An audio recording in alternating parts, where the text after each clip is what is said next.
Thanks so much, Sky.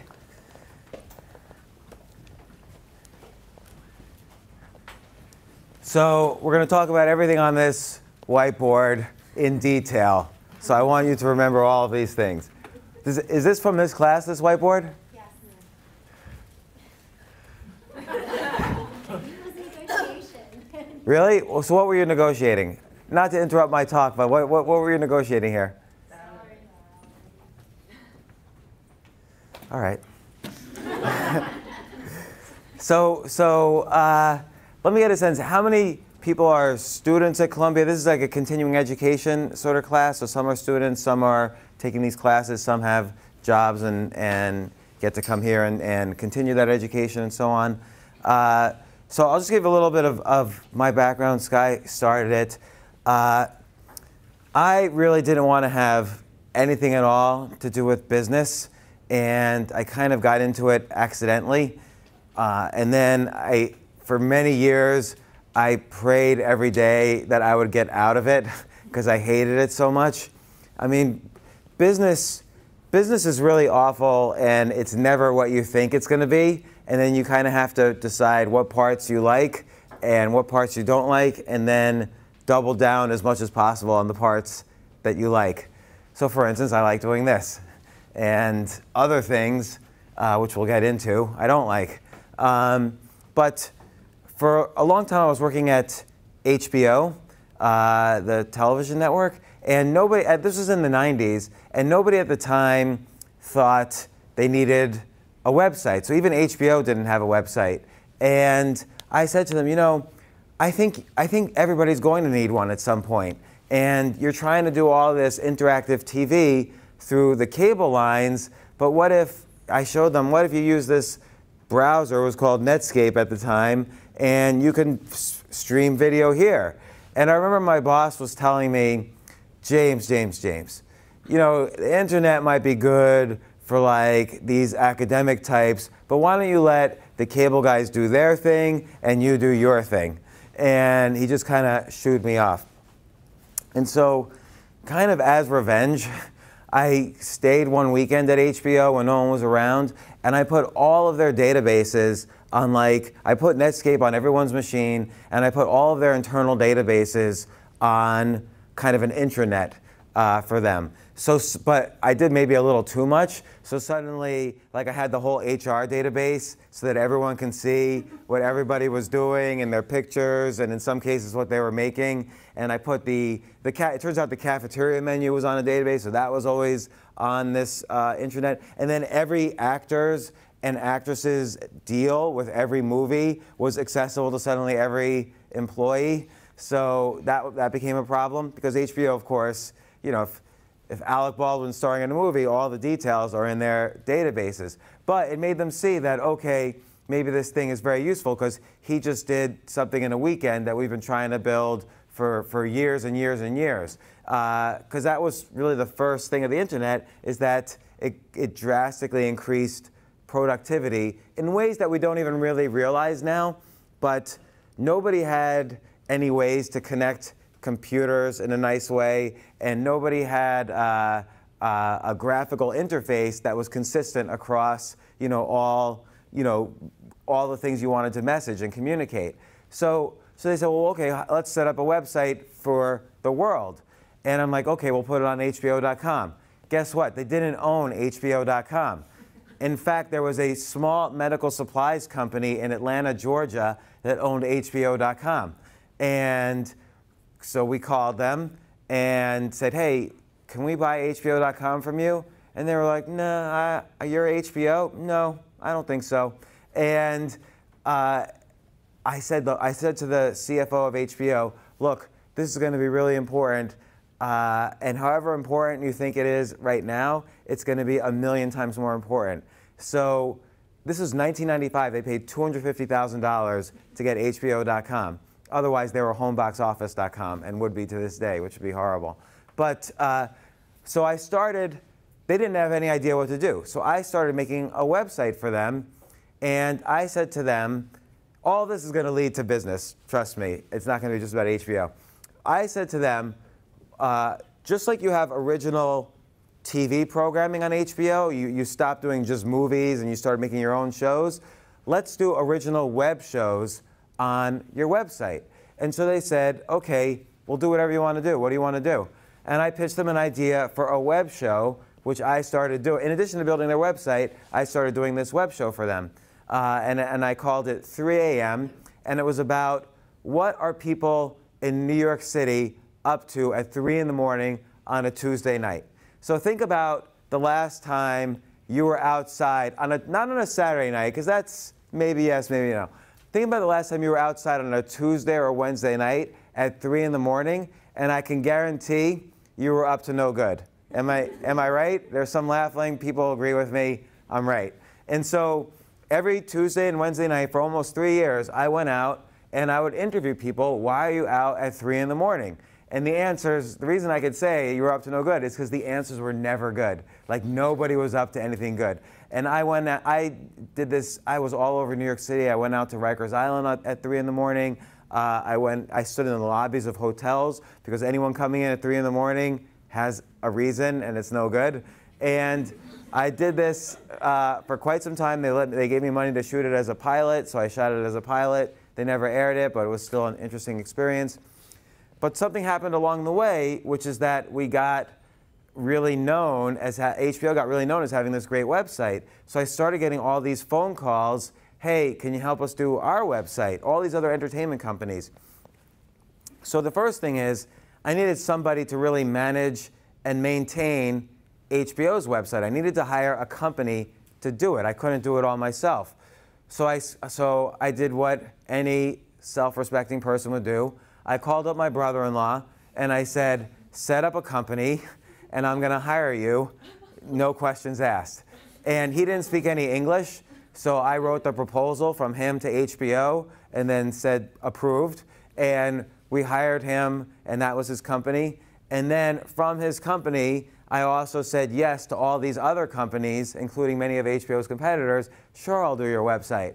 So, but I had a particular type of website that was always calling me, and maybe you could just tell even just by the way I look, but it was all gangster rap labels. All of them I did. So Loud Records, Bad Boy Records, Death Row Records, Interscope, Jive, like all of these record labels I did. Then I started doing Miramax, Warner Brothers, and then all bigger corporate brands started to see, oh, they're doing all these hip websites, let's hire them. So we did AmericanExpress.com, ConEdison.com, also did TimeWarner.com.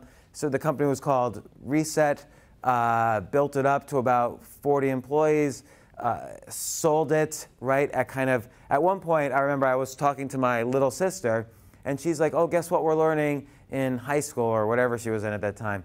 I said, what? And she's like, we're learning how to make websites. And I'm like, oh no, I'm charging $75,000 for a 3-page website about Dennis Miller, and my little sister's learning it as a junior in high school how to do a better job than we're doing. And so sold the business, and now I had some money, and I had successfully built and sold my first business in New York City. And I kept thinking to myself, if I can make it here, I can make it anywhere. I was like really proud, and I figured I must be a genius. So, and geniuses can do anything. And so I started investing in all of these companies, and I bought a big, the biggest apartment in New York City, and I would take a helicopter back and forth from to Atlantic City just to play poker all night and then come back and go to work. I mean, I was completely mentally ill, and probably still am, but not in the same way anymore, hopefully. And about 3 years to the day after I sold my company, and I sold it for a lot of money. Like, there was generational wealth. Like, my daughter's in the back, her great-grandkids would have been able to survive on that money. But 3 years later, I looked at my ATM machine, and I had an enormous mortgage. Because of this apartment I got, I just had an enormous everything. And at one point, I go to my ATM machine, which had all of my money in it, and there was $143 left. Down from, this is like a humble brag because it's more of like really showing how stupid I am, down from $15 million to $143 in that one ATM account. And And it was horrible. So I called up my parents. I didn't even know at that point anymore what 143 does or does not buy. You kind of lose complete track of that. Like $143 is just the tip you give to the cab driver on a $5 cab ride. So, so I had no clue or sense about money. There's 3 skills about money. Most people don't believe this. Most people when they hear this story, they think, oh, he's just an idiot. I would definitely have handled that better. But there's 3 skills to making money: making it, keeping it, and growing it. And each is equally difficult.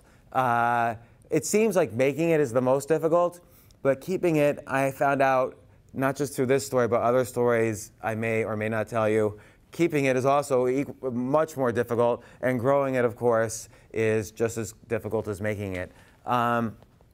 Because you have to grow it in whatever the new ways there are to grow money. Like, I knew the internet very well, and I knew technology, and I knew entertainment, and I always thought I was going to be a writer or a performer or an entertainer of some sort.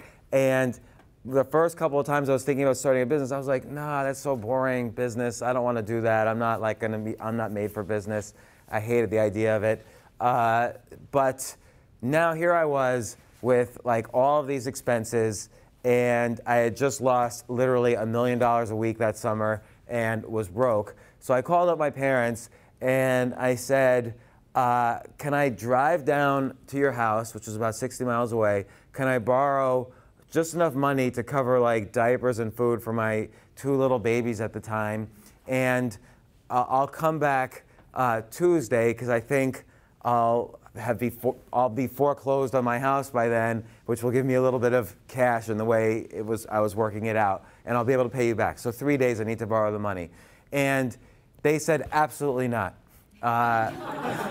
They said, we paid for your entire childhood, and we want, this is just the beginning. You're going to keep asking us for money. We saw how you behaved the past few months. There's no way we're lending you any money. And I said, no, the deal's done. I'm going to have like at least, let me borrow $200 from you today. I feel like that guy, do you know Popeye? I'll give you give me a hamburger today for $1 tomorrow. I forgot what that guy's name is. Anyway, I said, lend me $200 today and I'll give you $1,000 on Tuesday, 4 days later. And they said no. So I hung up and they tried calling back, but I was like frantic. I'm like, where am I going to get $143 or $200 so I could make sure I could feed everybody for the next few days?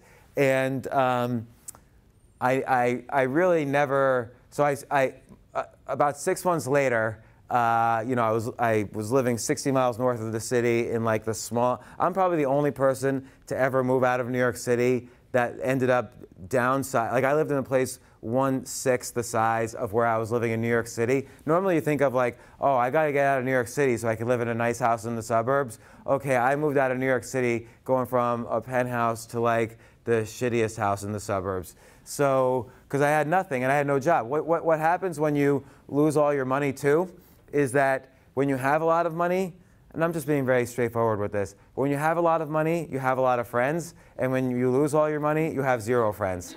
So I had no one even to call, and I had no jobs, I had no opportunities, so I was essentially in exile about 60 miles north from the city, and it was really horrible. But about 6 months later, I get the call. And all during this, my dad had kept trying to call me, look, we didn't mean it, do you need money, whatever. And I was too busy. I didn't pick up the phone at all. And then 6 months later, he had a stroke and died. So I didn't mean for that to be a sad thing. It's happens. And but I realized, okay, I need to start getting my shit together. Like, everything's wrong. I blew all this money. I have no idea what I was doing. I gained like 30 or 40 pounds in between the time I moved out of the city and then I had no friends. I had no ideas that I was working on. But one thing I was doing was I tried to figure out, what had I done wrong? Why was I so stupid? And am I still stupid? Because you never really know where you are. A lot of people think that they're smarter than they are, or stupider than they are, or they get more anxious than they should be. And there's all sorts of, there's a $36 billion industry to alter someone's beliefs about themselves. So whether that's alcohol or therapy or prescription drugs or whatever, it's a huge industry to convince yourself that you're something that you're not. And whether it's you should be more confident, or you should be less depressed, or you should be, I'm on Adderall and like you're Superman. You ever tried Adderall, by the way? Okay, I'm not ADD or ADHD or anything, but I have tried it. And so I have to say, the one time I tried it, I honestly thought I was Superman after that. Like, it's like that drug Limitless on that movie with Bradley Cooper, but never tried it again. Because I felt like literally like my brain was burned, like smoke was coming out of my brain. So, which I'm sure, by the way, you don't have to admit it, I'm sure some of you are on it, because like every little person is on it. Not that you're little, you're littler than me. In age, not in height. So I decided, okay, what did I do wrong? And the main thing I did wrong was what I kind of was alluding to in the beginning, was that I thought I was intelligent when in reality I was stupid. And the question is, now it's many years later, it's 16 or 15 years later, and did I get more intelligent? No, I actually got less intelligent. I am more stupid than I've ever been. Hold on to that thought. So I wanted to learn, what did I do wrong? Well, one thing I did wrong was I was investing incorrectly. I was doing everything wrong in investing. And I won't get into the specifics of that because this is not about investing. But I decided, okay, I'm going to talk to all my heroes in investing. So who are some common names in investing that you might know of? Any ideas? Like, who are the most famous investors you could think of? Warren Buffett, Bill Gates. Who is that? John Bogle? Oh, Bogle, yes. So, who else? Carl Icahn. Okay, so all of these names I wrote emails to, every single one of them. Fortunately, you didn't say any names that I didn't write emails to, so I could say that. All of these names I wrote to, and about 30 more. And I said, hey, I'm James Altucher. I built and sold a business. I'd love to take you out to coffee and pick your brain. And I wrote about 40 emails. Nobody responded. Zero. I didn't even get a no thanks. I didn't even get a bounced email. I got nothing. And because then when you think about it, I took a step back and I'm like, why didn't they respond to me? Because I'm a genius. I took a step back and I said, well, why? I can't even imagine, is Warren Buffett sitting in his office, and he gets my email and he's like, Gladys, hold everything. James Altucher is going to buy me a 60-cent cup of coffee so he could pick everything I know and I've spent 70 years learning. I'm just going to give it to him for a 60-cent cup of coffee. So just hold my schedule. No one's going to say that. Warren Buffett's worth $59 billion or $80 billion or whatever he's worth now. No one is going to say that. And not just Warren Buffett, everybody of the 40 people I wrote to, none of them said that. So I decided to do two things. One is, not so obvious, I went to this restaurant supply store and I bought a box of waiter's pads. So waiter's pads, unfortunately I don't have one on me, but I'd show you. Waiter's pads are beautiful because here's what happens when I bring waiter's pads to every business meeting I go to, and I encourage you all to do this, and you'll see exactly what I'm about to say. So everybody pulls it. You go to an important business meeting. Let's say it's on Wall Street or some company you're trying to sell or some company, venture capitalist you're trying to raise money from.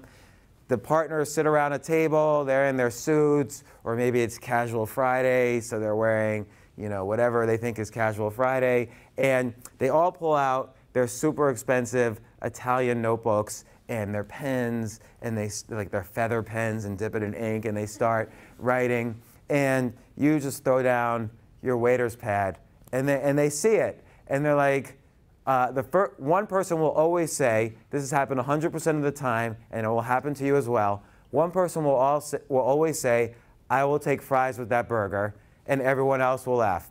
So that's like the joke that they think they're being original on, and you should laugh too. Don't insult your host. And And then they're like, when the laughing is done, they ask, why do you have a waiter's pad? And I say, well, the great thing about a waiter's pad is I can write ideas without being too detailed. I just have to write bullet points on this, and I can't write like an entire novel on a page of a waiter's pad. I have to be very concise and detailed. The other thing is I have a really bad memory, and they've got pictures of tables and the shapes of tables at the top of each waiter's pad, so I could write down all of your names for future reference, because I might forget them. And then finally, it cost me 10 cents a pad to get these waiter's pads, and I'm very frugal. And so they're very appreciative of these answers, and it's like, So that's, you stand out, it becomes a conversation piece, excellent segue into whatever it is you're doing, but you're the center suddenly of the conversation. The other great thing about a waiter's pad is whenever I go to a restaurant, I'll put out the waiter's pad right next. Everybody puts their phone out there. I put out my waiter's pad. The waiter sees that, and you get great treatment for the rest of your meal. So I encourage you to all get waiter's pads. And, but the other reason I got the waiter's pad, and this is what I started doing every day, is I realized, you know what? I haven't been creative in a really long time. I sent emails to Warren fucking Buffett, excuse my language, video. I sent emails to Warren Buffett and everybody below and said, can you just meet me for no reason at all, except for me to just steal all your knowledge. And that's like a really idiotic thing to do. So I realized I'm not being very creative, and I realized the creativity muscle is like any other muscle. It needs to be exercised or it atrophies. Like, let's say you have, I don't know, a bicycle accident and you have to be in a hospital bed for a month or so. When you get out of that hospital bed, you'll actually need physical therapy to walk again. That's how fast a muscle atrophies. Your muscles will be dead. And so the creativity muscle, which may not be like on a skeleton or x-ray or whatever, the creativity muscle is a real muscle that needs to be exercised every day or it'll atrophy within weeks. So I started writing down 10 ideas a day just to exercise that muscle. I realized I wasn't being creative at all, and I needed to exercise that muscle first before I reach out again to these people. So I started writing ideas for books down, ideas for businesses I could start, ideas for people I can meet and ways I can network, and things I can do for my family. I started being creative every day. I would start off reading to juice the muscle a little bit, and then writing just bullet points, not a whole page, but just bullet points of ideas. And so one idea I had, which was a bad idea, but I still fondly think of it, was I wanted to write a book. The book was titled 10 Ideas, and this is in 2002 or 2003, 10 how to beat your friends and family at every game in the universe. And so I wrote down the list of games where if I could just think of a couple of tips for each game, then if you had one of those tips, you could beat your friends at every single game easily. Not like professionals, but your friends. You know how like Thanksgiving's going to come up, and after you eat and you're stuffed, someone pulls out the Monopoly board or the Scrabble board, and you all start, or Risk, or chess, whatever, and you all start playing? Well, with each game, there's usually 2 or 3 mini hacks that nobody knows, where if you knew this one hack, you could beat your friends and family at any game. And of course, my goal was to humiliate everyone I knew, and I wanted to destroy them at every game, no matter what game they brought out. So, quick example, Monopoly. How can you easily win every single game of Monopoly, other than cheating because you were the bank and we all did it when we were 6 years old? But other than that, how can you beat your friends at Monopoly every single time? Anybody have an idea? Get Boardwalk and Park Place? Boardwalk and Park Place is not the correct answer. Very expensive properties, very hard for them to land, very hard for your opponents to land on them. Even though if you did build hotels there, it would be great. Any other ideas? Own all the houses on one side? Not a bad idea either, but I'm going to give you the exact idea that will make you win. Only own the orange properties. And I'll tell you why. What's the most popular board square to land on in Monopoly? It's the jail. Because there's 3 ways to go to jail. You can roll your dice and get to jail. You can land on the go to jail square, or the community chest has a go to jail card instantly. So that's the most popular square to land on. And the most popular dice roll is 7, and that puts you right in the middle of the orange properties. So if you own the orange properties, your opponents are most likely to land on them at some point, and if you quickly build up hotels there, you'll win the game. And so I would trade anything I'll buy everything I can get and then trade anything, even a bad deal, to get the orange properties. Anyway, that's Monopoly. Scrabble's another one. There didn't used to be Words with Friends and Scrabble on Facebook, so Scrabble was just a board game. Nobody knew that XI was a legal word, or QI or ZA. Anyway, enough about games, but these are a couple of tips if you're going to play Monopoly over Thanksgiving or Scrabble. So then what I started to do was I took one by one all 40 of the people that I had written to, and I started to think to myself, what's 10 ideas for them that I could give them that will help their business? And so I did this exercise. It took me a long time. I had to read everything about them. I had to study their businesses. I even would read PhD theses of if some of them were PhDs. I read one like 1961 PhD thesis of one guy and gave him comments on it. Another person, I actually wrote software for him to help him run his business better. Another person was a writer. I gave 10 article ideas he should write. I didn't ask for a coffee. I didn't ask for anything. I just simply said, love your business, love what you're doing. Here's 10 ways as a customer I think it could be better. And I just flat out gave the ideas. And of the 40 emails, this time I got 3 responses. So one person responded, the writer person responded and said, these article ideas are so good, why don't you write them? And so he hired me as a writer, and eventually my editor there became editors at newspapers and other places, so they hired me. And so suddenly, after a few years after this, I was writing for like 10 different publications. I was on CNBC all the time, and MSNBC, and Fox, and all these places. And then that writer who originally hired me, he was now running the company he hired me as a writer from, and he bought another company that I'd started. And this was like a few years later. I then ended up losing all the money that I made on that deal, but that's another story.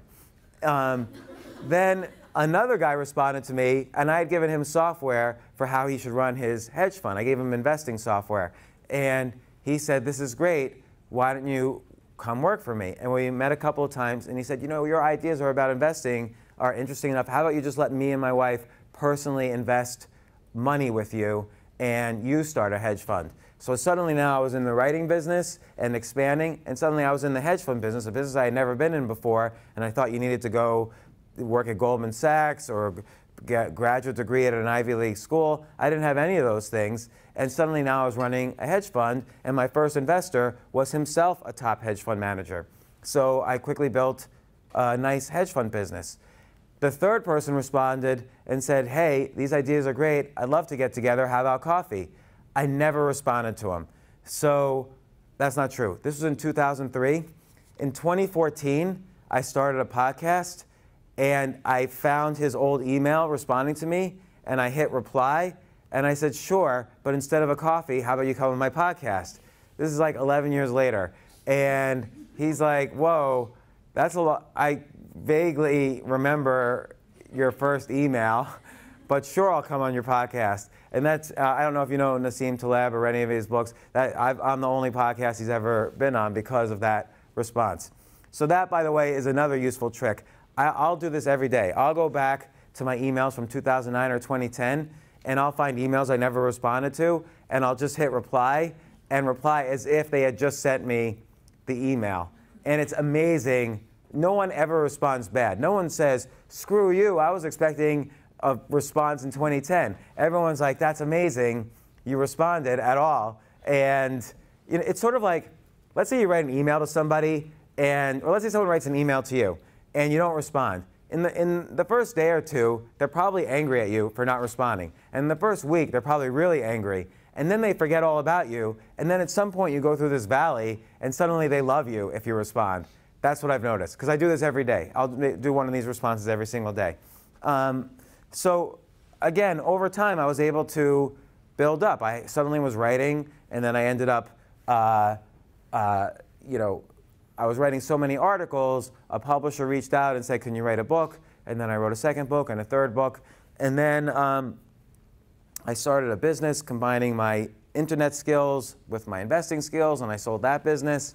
And then everything went to shit again. I again bought a huge place. I again gambled all my money away. And I remember one time it was raining, and I was on this hammock outside of this huge place. The New York State IRS had put signs up all over the house saying, you know, beware of this house.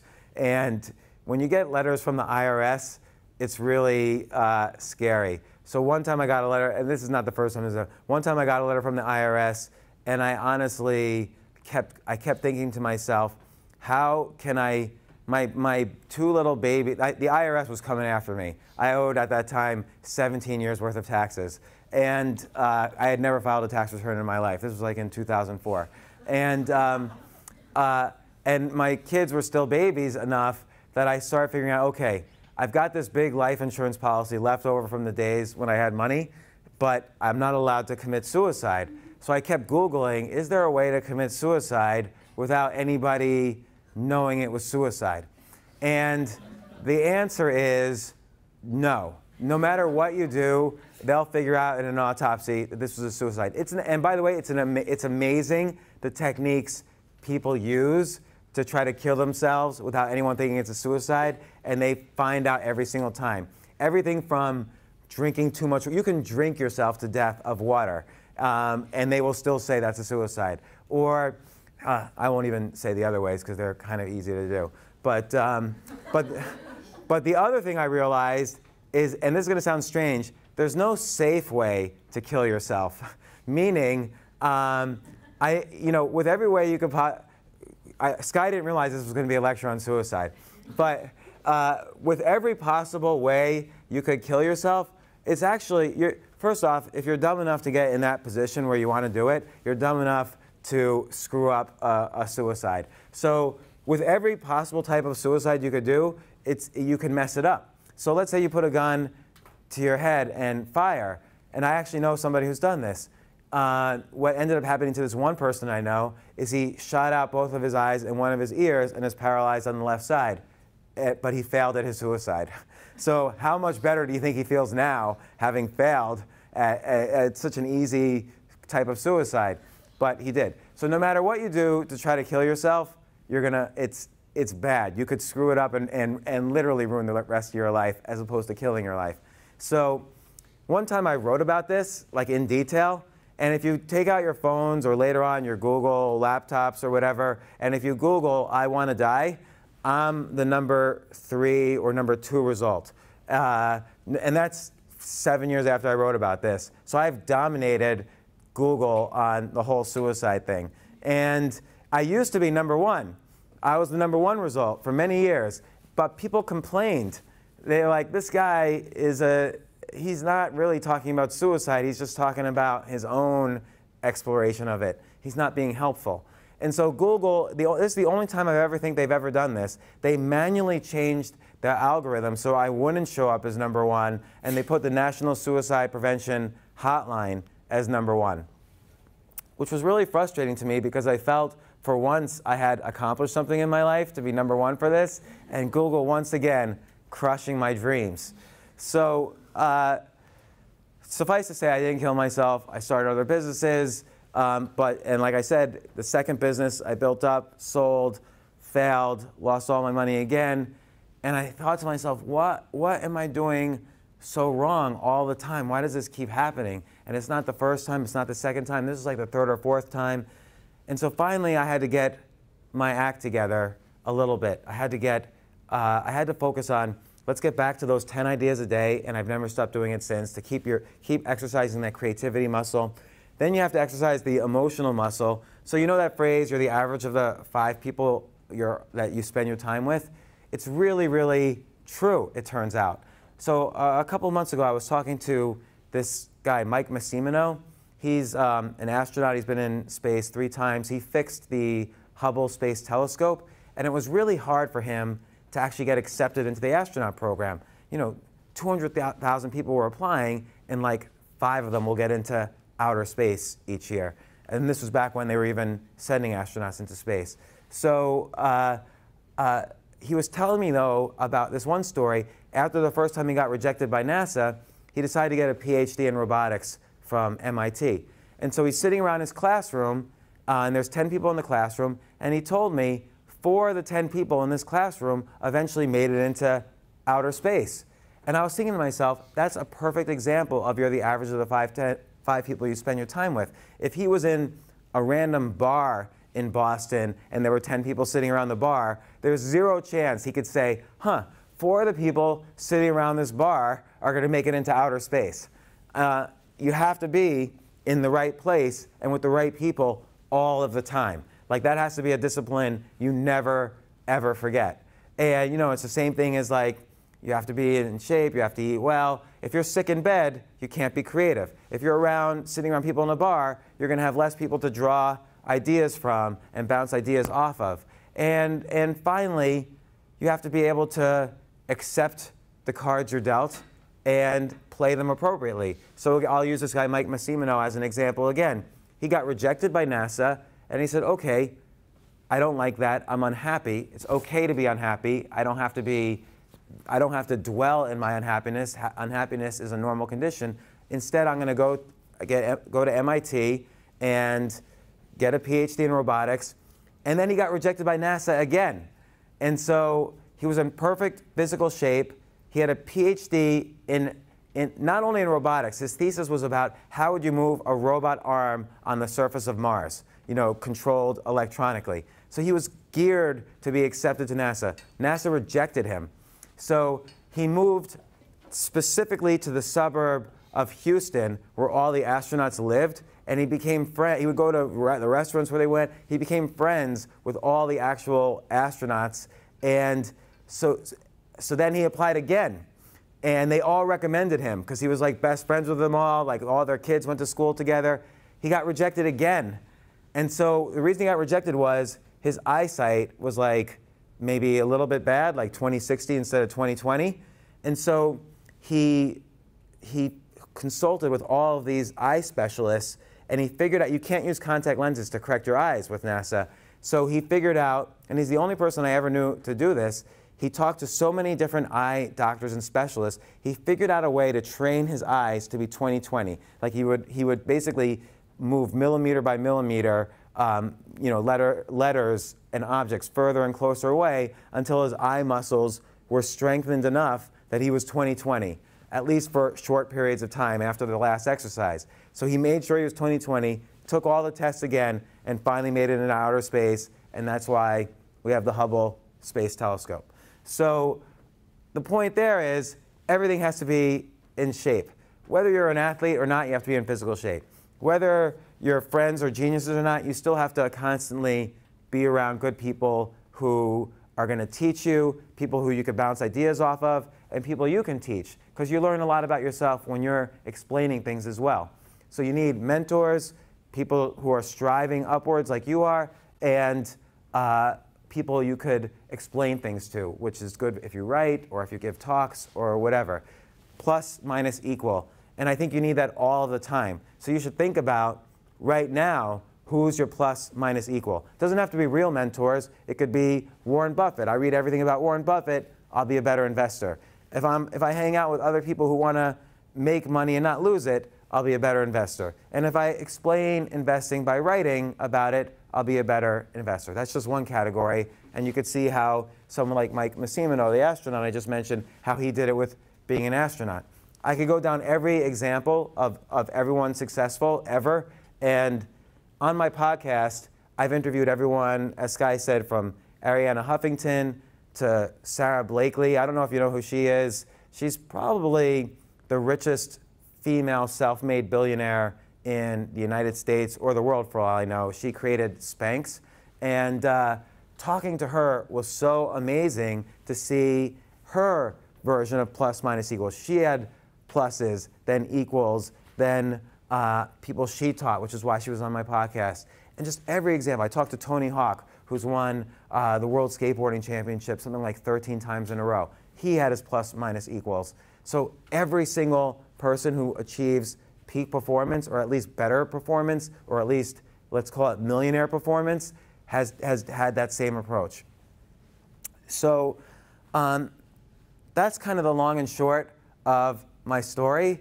And I know this talk is about presentation and communication, so I'll just describe some of the things I'm currently going through. So I run and I'm involved in many different businesses. I run one business now with tens of millions of revenues. I'm involved, and I'm invested in lots of other companies. So as a quick example, I'm invested in an oil field, of all things. I know nothing about the oil business. I'm a complete idiot, but that's fine. I decided, okay, I'm going to spend time with the 5 smartest people in the world in the oil business and see what they're doing. Oh, they're all investing in this oil field that was abandoned 50 years ago, but they have this new technology to find oil. I'm going to invest alongside of them. I don't have to know a single other thing other than this guy was the CEO of Chevron, this guy was the CEO of Texaco, this guy's a big oil investor, this guy's a geologist. I'm just going to put my money in alongside of them. So that's one thing I'm involved in, and I regularly help out with how they can get media coverage for what they're doing. So, but I, bit by bit, get involved in more and more companies because of this idea of every time I communicate with people, I'm always trying to figure out, before I figure out what they can do for me, I'm figuring out what I can do for them. And so let's say I'm running a business. Running a business, you think, oh, here's what running a business is. I have a product or a service, and it's great, and I sell it, and I make a lot of money. That's the exact opposite of what a business is, even though that's kind of the standard. If you look in the dictionary, that's probably what it says. A business, you don't even, first of all, we know you don't have to have the best product. The most successful restaurant in the world is McDonald's. They clearly don't have the healthiest product or the best product for you, but they're the biggest restaurant in the world. So there's a million examples like that. VHS versus Betamax, if you're old enough to remember those. All these, Windows versus the Macintosh operating system. Windows destroyed it for a long time, and then now Mac is, of course, coming back on the operating system side. And Windows was the worst product. So business is not about having a great product or even a great service. It's all about figuring who are the human beings that I have to serve. And if I can serve them all, then I'm going to have a successful business. It's really that simple. So you have to have something to sell them, otherwise there's no way to serve them. But once you have something and it works somewhat, then you could start figuring out who are all the groups I'm serving and how can I serve them. So one group you're serving, of course, is your customers, and you have to serve them very well. You have to deliver them a great product and customer service, and then you have to upsell them, meaning this is a very typical thing that most businesses are unaware of that eventually go out of business. Your best new customers are your old customers. So when in my first business, for instance, I would sell a website idea to American Express, and then I would see in the newspaper, oh, they're launching a charity. So I would call American Express and I'd say, maybe your charity needs a website. Boom, another $200,000 sale. So if I hadn't constantly been thinking of ideas for them, it's hard to get that size deal for any business. And I was able to get it with one phone call because I was always thinking how to serve them. Second thing is your employees. Your employees are stakeholders in your vision. So you have to have everybody thinks money will motivate an employee. That is so far from the truth, it's ridiculous. Actually, often, if you pay people less, they're more motivated to work hard for you. But the key is giving them a cohesive vision that they could buy into, and now it's us versus them, where them is our competitors or the outside world. So, for instance, the vision that everybody needs a website, and we're the most creative group in the world, so whenever in the future someone sees this on your resume, they'll know you're one of the most creative website people in the world. So that was our vision, and employees bought into it correctly, and they worked weekends, they worked 24 hours a day, and it was really a great experience for them and us. It's the only business I've ever been involved in that 20 years later, the employees of that business still have annual reunions, commemorating that business. No other business I've ever been involved in has been like that. But it's because we really struck home with a strong vision. Who else is a stakeholder? Your partners. I had 2 partners in that business. My brother-in-law was one of them. My sister was another. We got along as well as we could, and now we don't talk anymore. It's really hard to do business with family because it's so intense.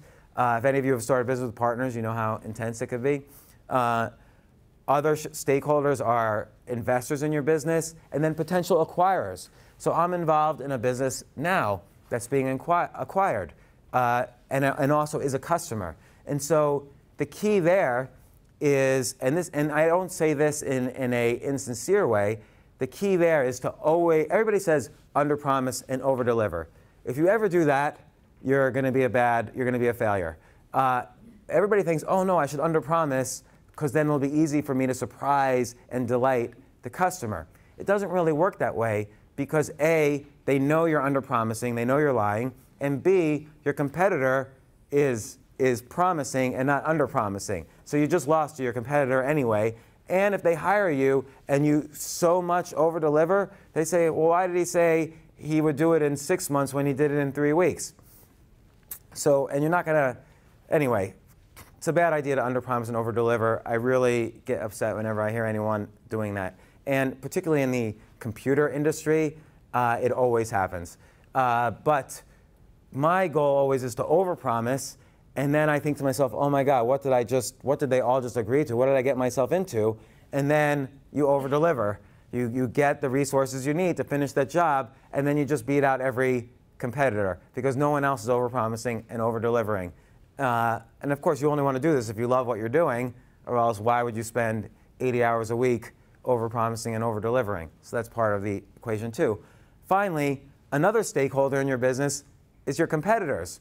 And you would think, oh no, I want to crush my competitors. So I had this, and again, I keep referring to the first business, but there's been many since, but I had this website development business, and I would every week, breakfast, lunch, dinner, whatever it took, I'd meet the CEOs of the other companies and just see what they're up to. What are they learning? What new tools should I be looking at? And everybody, you would be surprised. If you ask a competitor to lunch or dinner and you just start talking and your friends, lots of good things can happen. A, you'll get advice from them. B, once they're acquired by another company, because acquisitions always happen, they're going to look to their friends to also acquire so that you're all working together. So that's how you get acquired and make millions of dollars potentially. So you always want to be friends with your competitors. I'll give you kind of a funny example that happened last week to me. So this is not a big business thing, but I bought a piece of a comedy club in New York City, one of the classic, iconic comedy clubs in New York City, and Jerry Seinfeld performs there all the time, Louis C.K., Jim Gaffigan, all these names perform there. And I was on the podcast. I had not yet announced it to anybody or told anybody other than the owners of the club that I had bought a piece from. And so I went on the podcast of the owner of the Comedy Cellar. That's the biggest comedy club in New York City. And in the middle of that podcast, I said to him, maybe I should have said this to you when we weren't like live on Sirius XM in front of however big your audience is, but I now own a piece of your biggest competitor. And he immediately turned to the woman running the mic and he said, cut, meaning shut it all down. And he said, no, I'm just kidding. Because he said, that's fine, it's healthy that we all meet and he said exactly what I just said. It's healthy that we all get along and figure all these things out together because it's a very difficult business. And again, that's why no one's really, in all of these years in business, no one really is your enemy unless someone steals from you. So I've had that, if you're in business a lot, I've had that happen many, many times, like millions and millions of dollars. Those people become your enemies and you should never talk to them again because you want to be the average of the 5 people you spend your time with, so you don't want to be around criminals. But that's the main thing. So in terms of actual communication, I make sure every day all the people who have a stake in my livelihood and my happiness, I make sure I try to communicate to them or do something for them. So I'm constantly thinking and researching, like for instance, creative gifts. So I did a deal a week ago with a top venture capitalist, and by coincidence, we had a mutual friend. And so I said to my mutual friend, what's this person's interests? What are they like? And he said something I didn't know. He said the guy is a very serious vegan. He's been a vegan for 30 years, and he is strict about it. And so this morning, I looked for what's the very first vegan cookbook, and it has a weird name. I can't pronounce it, but the author is Richard Thaler, and is written in 1874. And I bought a first edition of it. It's like $390, which is small compared to the size of the deal we did. And I sent it to this guy. And so even though I may never see this guy again, but we had a good interaction last week. It ended up being in a deal that we'll probably do together. But also, 10 years from now, I may run into him and we'll do have an even bigger opportunity. Today, my only job today is to really plant as many seeds as possible so that 10 years from now, I could fall back and people will catch me. And that's something I never used to do. That's why every time I failed, I had no friends anymore. Now, I've planted so many seeds, there's always people I can call in every industry and see, hey, is there an opportunity here? And people will always respond because I'm constantly thinking of how to motivate these different stakeholders in my life and how to give to them without asking for anything in return, and then really delivering value, over-promising and over-delivering. At the same time that I'm staying creative every day, I write down these 10 ideas a day. I try to introduce people to each other every day, not without their permission. I really hate when someone says, James, meet so-and-so, you guys should have coffee and he'll pick your brain. I hate that, but I'll say to this person, hey, I think it'd be good for you to meet this guy, do you agree? And I'll say the same thing to this guy, and then I'll introduce them. And I try to do that every day. I don't always do it every day, but I try every day. I try to do it at least 3 times a day, actually. And so things like that you wouldn't think are that important for business, like tiny things, all these tiny things are actually they're the only things that turn out to be important. Because you might make money once because you get lucky or whatever. Like I got lucky, the internet was hot, I sold a shitty business for a lot of money. But then after that, it doesn't work anymore. You can only get that lottery ticket once. And then you have to really figure out, well, how am I going to really deliver value to the world? And by the way, the world only knows you deliver value to it if you communicate what you're doing, if you say what you're doing. So writing, tweeting, even how you express yourself on Facebook, LinkedIn, how you express yourself to your friends, how you deliver value, how your friends become business associates. Because 100% of my friends right now, and this might sound sad, I'm also in business with. And that's sort of sad, but sort of not, because I really then love everybody I'm in business with. And it just makes everything I do such a pleasure from the beginning of the day to the end. So that's really the main things. I mean, we only have a few more minutes, but if anybody has 1 or 2 questions, I'm happy to answer. When you decided to sell your business, when you talked to your younger sister, was it really that quick of a decision where you just realized, all right, they're doing this now, I should just sell my business? So the question was, when I saw that my sister was learning how to make websites, did I instantly decide to sell? And the answer is yes and no. Yes, in the sense that it upped up a notch my eagerness to sell. But everybody's a different type of person. I'm the type of person that I'm always thinking of, how can I pull money off the table? And at that time, I had never sold a business before. I was always curious about selling, but then I really upped a notch. So I figured out selling a business is really hard. It's also another skill. You think, oh, if I have a good business, I could sell it. No, you have to figure out how to present yourself in just such a way that if somebody doesn't buy you, their business is going to suffer. And so I had to package my business completely differently once I realized I needed to sell it. I had to have long-term contracts with my customers. I had to have great relationships with my employees. I had to have a good relationship with my landlord, because you don't think that, but your landlord actually decides if you can sell your business or not, because he's suddenly going to have a new tenant and the company who buys your business. If your landlord is a scumbag of some sort, which I did have at that time, you're going to need to do unpleasant things to get him to agree to sell your company for millions of dollars. He has life or death decision over you. So I had to make that relationship good. You have to package your business. I had to get an audit, which cost like $30,000 we didn't necessarily have. You have to really, and then once somebody, then you have to have an auction. You have to be able to answer the question, why are you so eager to sell your business? Aren't you just going to take off with all the money and we'll never see you again? You have to have an answer to that question, and that's a difficult question because they've asked that question to a million different people, so they know the correct answer and you don't, and so you have to get that ready.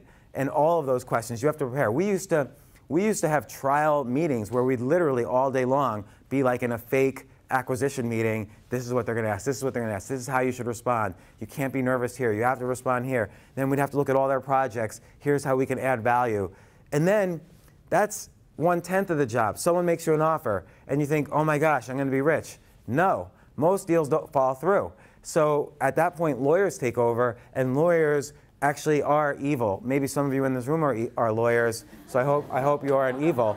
But from beginning to end, lawyers are trying to stop a deal, because a lawyer's job, correctly or incorrectly, a lawyer's job is to always look at the worst case scenario and make sure the contract, all the clauses in the contract, one clause in the contract says, we're going to give you a lot of money, good luck to you, Godspeed. The rest of the contract, which is another 50 pages, is all about how we're going to ruin your life if you do something bad. And here's all the bad things you can do and how we're going to ruin your life on each one of these bad things. And then your lawyer says, they're trying to fuck you with all these bad things, so we're going to do it back to them. And then suddenly, if you let the lawyers take over, a deal never happens. So I never invest in a company now where I don't have confidence the CEO knows how to bring a deal to close. So every time I've sold a business, it's been a 6-month incredibly painful process. Every time I've raised money, it's been a minimum 6-month incredibly painful process. Maybe I'm just bad at it, but in those 6 months, I don't sleep. So I literally have to have strategies to sleep during those 6 months. As soon as I enter into a deal now, I have to understand what am I going to do to make sure I sleep during these 6 months, because I know myself. And how am I going to eat well, and how am I going to take care of myself and not treat people poorly who are around me? So how am I going to deal with my anxiety and paranoia? And how am I going to not exhibit my paranoia to the acquirer? Because then once you're paranoid to the acquirer, they sense that. They're a piranha, smelling meat in the water, and suddenly the deal will start to change until the deal falls through. Because they'll think to themselves, this guy's too paranoid to deal with. And I've had deals fall through, most deals fall through. So most deals where I think I'm going to get rich fall through. Maybe 5% of deals work out. I'm in a bunch of deals right now. I hope most of them go through, and we'll see, because I'm a paranoid, anxious person. So, other questions? Yes. When it comes to investing, you said you know not much about it. If I could give the people who want to, I guess, go into investing but not knowledgeable about it, but don't have money to just, So, are you asking? Let's say you have investing ideas, but you don't have money to invest. Yeah. Or if you want to, yeah. Okay. So, I'll tell you a story. So, I had a great idea once. I'll simplify it. Let's say Warren Buffett buys IBM at 100, and now IBM stock crashes for whatever reason, and it's at 60. So Warren Buffett bought it at 100. The market thinks it's worth 60. Here's an idea.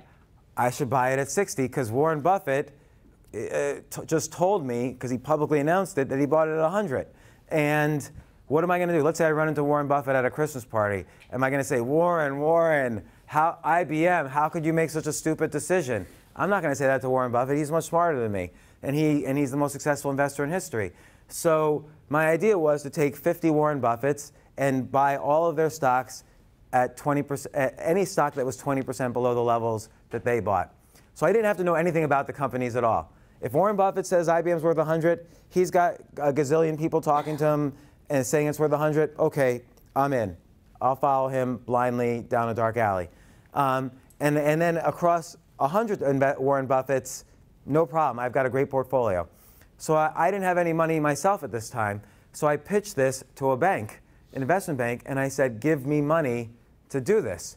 And there was a lot of meetings, and I met with this and this and this group and this group. So finally, they said, okay, here's $15 million, do it. And we'll give you a percentage of the profit. And this was in 2006, and we did this for a while for them. And they were up about 50% in 6 months, and I took a percentage of the profit. And then they got acquired, and things happened, and the relationship was over, but no bad feelings. And so that's how I was able to invest in that one case without having any money. Now, of course, I had already written a book about investing, or 2 books, and so I had built up some what's called authority in the space. So and I also was running a hedge fund at the time, so I was investing other people's money professionally as well. So they had reason to trust me, but not really. I mean, they gave me this money to invest. It was a lot for them, but they liked the idea a lot. So if you have an idea, you just approach a lot of people, and you figure out how to approach a lot of people who could potentially partner with you on the idea. By the way, they made most of the profit on my idea, but no problem. They gave me a piece of the profit, and I started off with 0. So that was fine for me. I turned 0 into, let's say, a couple $100,000 in a 6-month period on that idea. All I had was an idea. Another time, and this is, by the way, why you can't hold back your ideas. They could have just stolen the idea. So another time, a guy told me, don't come to me with your ideas unless I could put $300 million to work. And so I came, and he's a very famous investor. I came to him with the idea a year later. I had an idea that I knew would work. It was an amazing idea, which I've since written about. And he said, let me think about it. And he said, this is a great idea. He had someone in there, and they both said, this is a great idea. We're probably going to do it. We're just going to think about it a day or two, and then we'll call you back. A day or two goes by. I didn't hear from them. A week goes by. I call. He doesn't pick up. Finally, 3 weeks later, I call, and he picks up, and he says, oh, yeah, I've been meaning to call you. It turns out we did the exact idea on those exact stocks. I didn't even know. And we're already up so much on our money, it doesn't even make sense to bring you in. But, thanks, come to us again with your next idea. So I never spoke to him again, because that's a case where he did most likely steal the idea. Coincidentally, he's also an investor in this oil company, but that's just a coincidence. But you still want to give all of your ideas away for free, because some people, they're going to steal them, but if you're getting good at ideas, you're going to have so many more ideas and so many more ways to make money, it doesn't matter. The key thing is to keep coming up with ideas, and then to keep coming up with what's that first step to execute. So I had this idea, and I knew there was somebody out there who had said to me, approach me with a $300 million idea. So my first step was to call him. And he said, come in for a meeting. And it looked like the idea was going to work. Didn't work. I put that idea away. This was in 2010. In 2016, I pulled that idea out again, and I executed on it and made a lot of money because of that idea in a completely different way. Unrelated to having someone give me money or anything. In a completely different way, I made money on that idea. And that's how ideas work. That's the benefit of coming up with lots of ideas and not caring if people steal from you, because you can't have that scarcity mentality about your brain. Your brain is going to be abundant, and so you can't say, these are my 3 baby ideas, I can't let go of them. And you have to just let everybody fly out of the nest and then keep on having more idea babies. So, and by the way, idea babies grow up, and they have sex with each other, and they have more idea babies. And that's what happened with this idea from 2010, is that I had started another business, and this business needed ideas. Oh, I had one from 2010, matched them together, sold that, and it worked. So that's why you have to just keep coming up with ideas. One more question? Yes? Do you have a stack of waiter's pads at your house you pull out every so often? Right now, I only have one waiter's pad at my house, because this is a whole topic for another lecture, but about 1.5 years ago, I threw out almost 100% of my belongings. So all I have is like a computer and a phone and 2 or 3 outfits, and that's it. And mostly I Airbnb around. So, and I don't have any, it was literally, my daughter will remember, it was literally like 18-wheeler trucks filled with crap being thrown out. And I couldn't even be there. I had to go away, and I hired someone to do it. And the only time she called me, I said, don't call me, just throw everything out. Doesn't matter what it is. And the only time she called me was, James, your diploma is, your college diploma, you worked so hard for it, it's nicely framed, are you sure you want to throw that out?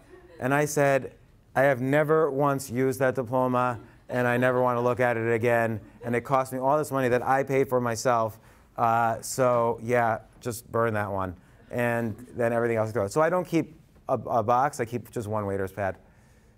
One more question. Do you pay taxes now? Taxes? What did you say? Do you pay taxes? Oh yeah, now I overpay. I'll tell you a story, and then that'll be the last story. So I was so bad, I had a specific agent like assigned to me, and so I would get to know this agent. And so one time I finally figured, okay, this is the biggest check I'm ever going to write in my life, maybe, hopefully, and I'm just going to deliver it in person. And so I went to where her offices were, and she came in and met. She was very serious. It's like a table like this. I'm on one side, she's on this side, and I slide the check over, and she looks at it and says, okay, I'll be right back. And I was thinking to myself, this is going to sound stupid and creepy. I'm thinking to myself, oh my God, she's like the most beautiful woman I've ever seen. And so she comes back, and I said to her, have you ever seen that movie? There was some movie with an IRS agent in it. And she's like, no, I never heard of it. And I said to her, well, would you want to go to this movie? And she's like, I don't think so. Because here I am, I'm like the worst. I can picture like a sign, the top 10 worst IRS people, and I'm on that sign. So she knew my credit and she knew everything about me because of this whole thing. So it just wasn't going to work. Wasn't meant to be. By the way, just so you know, at the 8 p.m. show of Stand Up New York tonight on 78th and Broadway, somewhere in that show, I don't know when, I'll be doing 6 minutes of stand-up comedy. So you're all invited to come and go, but you have to be there before 8 p.m. or they won't seat you, I think. But it's a good lineup of all professional comedians, and then somehow I sneak my way in there. So I encourage you all to come and say hello or laugh a lot or whatever. So thanks very much, and thanks, Sky, for once again inviting me to your great class. I really appreciate it.